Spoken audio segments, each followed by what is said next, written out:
And I'm going to talk to you about something that came up in the news today, or actually yesterday, Valentine's Day. But anyway, the whole issue of gun control has come up again now that we had that mass school shooting where 17 people died. And before I even begin, I want to send my heartfelt feelings and prayers and well wishes to the family of those that were injured and those who have perished. All right, I am truly sorry for your loss. Having recently lost my mother, not to a gun-related issue, but again, I understand the loss of a loved one, having dealt with that as early as last week.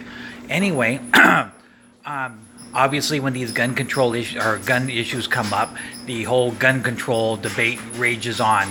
And I think what the media won't tell you, and by the way, the media, for the most part, not all of it, is very gun control bias. The media is basically a liberal media. They look at things from a democratic or liberal viewpoint, which in some cases is good, some cases is bad. It actually should just report news, not form an opinion on it, but that's my opinion, which doesn't mean a whole lot either.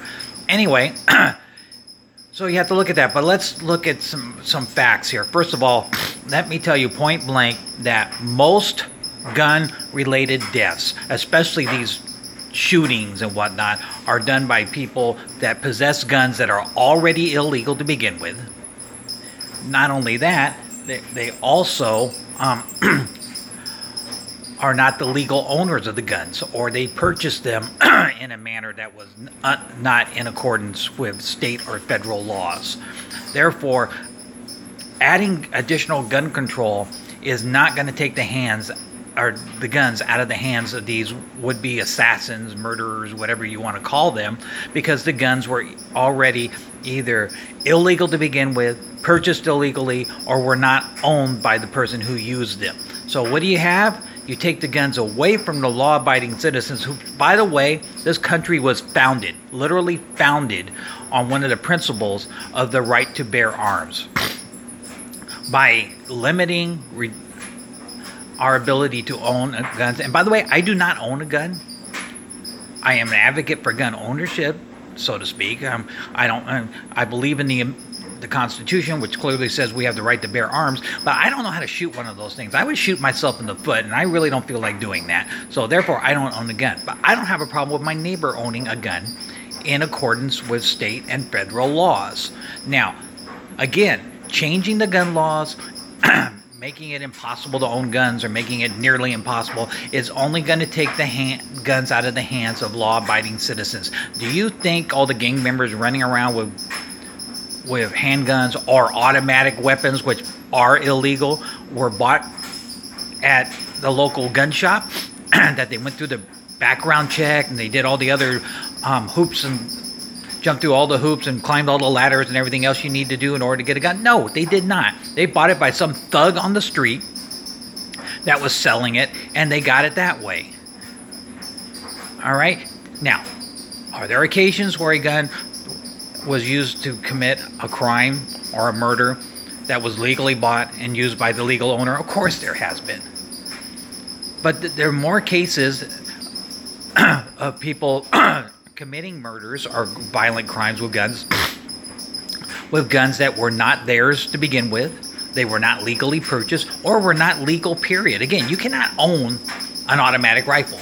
It's not legal to do that. So if a would-be killer, or if a killer has one, then it's illegal to begin with. So will changing a law change that? No, of course not. It's not going to. He or she already purchased that gun through an illegal means, and it's already illegal to own. Again, the gang members, where do you think they're going? You think they're going to the local gun shop and buying a gun? Going through the background check on that? Of course not. They're buying it from some thug off the street. Changing gun laws doesn't do anything. This is about the government, or portions of the government, trying to control us in order to gain what they want. All right? And which basically is us allowing them to keep their job by voting them in. So if John Brown, and I'm making up names, the politician, is a big support of gun control. We need to strengthen. We need to take the guns out of everybody's hands. And if everybody's in support of that because of what they're hearing from the biased news media, then they get voted in. He gets to keep his job. It's about them keeping their job. Do you think they actually care about you? No, they care about your vote. But the people they actually care about are the big money donors, the Teamsters, the other unions, some of the big corporations or whatnot. Those are the people they care about because they fund their campaigns.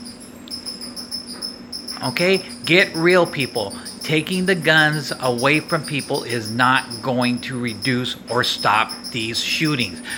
Because for the most part, these guns are illegal to own to begin with, or they're being used by people who don't have the legal right to use them, do not legally own them, purchase them illegally. You notice the word illegal? So if we make guns illegal, the only people that have them are going to be the people who already are purchasing them and using them illegally. In other words, take the guns away from everybody else, and only the bad guys have guns. And then what do we have? Then we're definitely outgunned and outmanned. Okay? Wake up, people. I'm not saying that everybody should own a gun. I don't want to. I don't know. But maybe there's some other means other than gun control. That's not going to change anything. All right? The background checks and whatnot are going to work. There's always going to be somebody doing something on the backside of something. There's no way around that. And for the most part, again, these crimes are being committed by people who do not have the legal right to own the gun, purchase them illegally, or the gun itself is illegal. Okay? It's really hard to control that, but let's control that.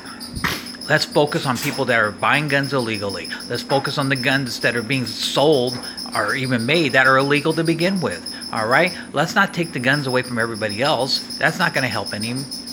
And by the way, one of the states with one of the toughest gun control laws is Chicago, where former President Obama is from. It has the highest rate of gun murders than states that have more lenient gun control laws, like Texas.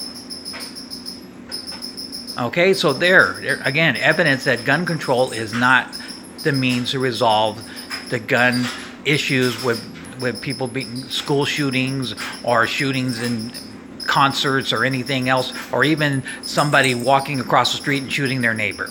Okay?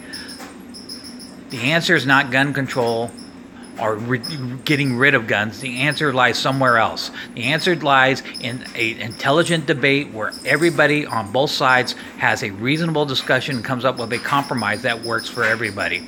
Let's not revert back to where we came from. Remember, our Constitution, one of the founding aspects of it was the right to bear arms. Why? Because the British didn't give us that right, and we needed that right. Okay, what makes you think that's changed 200 years later? If you take the guns away from everybody, then only the bad guys have guns. And then they rule the world. Or rule the country, anyway. Okay? This is my opinion. You're welcome to have a different opinion. But this is how I feel about this. The gun control issue. I don't think getting rid of guns or anything else is the answer. Again, when we do that, only the bad guys have guns. I welcome your opinion.